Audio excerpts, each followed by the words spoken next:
Hello साथीहरू सम्पूर्णमा नमस्कार। सबैजना आरामै हुनुहुन्छ होला। आज मैले धेरै समयपछि लङ भिडियो लिएर आएको छु। तपाईँहरू फुल सपोर्ट गर्नुहोला मेरो लङ भिडियोमा।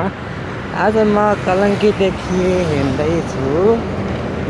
पहिला पनि हिँडेको थिएँ, तर आज साथीहरू मौसम अलग नै छ कि होइन, देखिरहनु भएको छ कति क्लियर छ। अनि बिहान पकासी तल हावा लागेछ। म त्यसलाई 5:30 बजीतिर हिँडिरहेको छु। यति उज्यालो भइसकेको, घाम लागिसकेको छ। अब तपाईँहरूलाई म अझै राम्रो राम्रो ठाउँहरू देखाउँदै जानेछु। मैले तपाईँहरूका लागि नयाँ नयाँ भिडियोहरू लिएर आउनेछु। तपाईँहरूको साथ चाहियो है।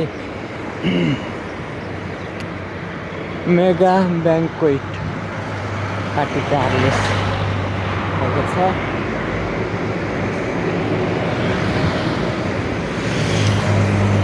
तपाईँहरूलाई मेरो भिडियोमा कस्तो कस्तो भिडियोहरू अथवा सिनहरू हेर्नु मन लाग्दछ, म तपाईँहरूलाई कुनै ठाउँ मठ मन्दिरहरू र ज्ञानवर्धक कुराहरू देखाउने नै छु।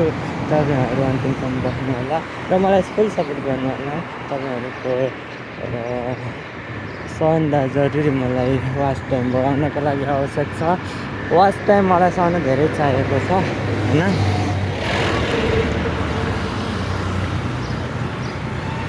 वाच टाइम मेरो लगभग 200 घन्टा पुगिन्छ बोल्दा 4000 घट्नु सक्छ। हाफ बनाउनको लागि 3000 चाहिएको छ मेरो लागि। अहिले पुग्छ है, लाग्छ होला 2-3 वर्ष अरे मलाई लाग्छ। भिडियो बनाउनु त बनाउँछु, त्यस्तो लङ भिडियो त बनाएन। अब आधा घन्टा 40 मिनट 1 घन्टा बनाएन त्यस्तो सोचेको पनि छैन। यही कन्टेन्टमा बनाउने नै, तर म बनाउँछु तर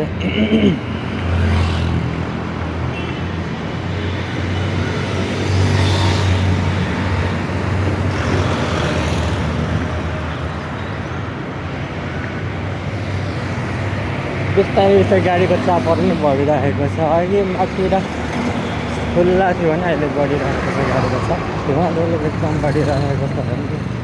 बिहान पख पनि यस्तो धुलो। ल साथी, आजलाई यति नै यो ब्लग। अर्को फेरि आउने नै छु। ल सबैजनाले बिहान धामको दर्शन गर्नुलाई सबैभन्दा अगाडि फेरि आनन्द घाम लागेको हेर्नु है। म जुम गरेर देखाउँछु।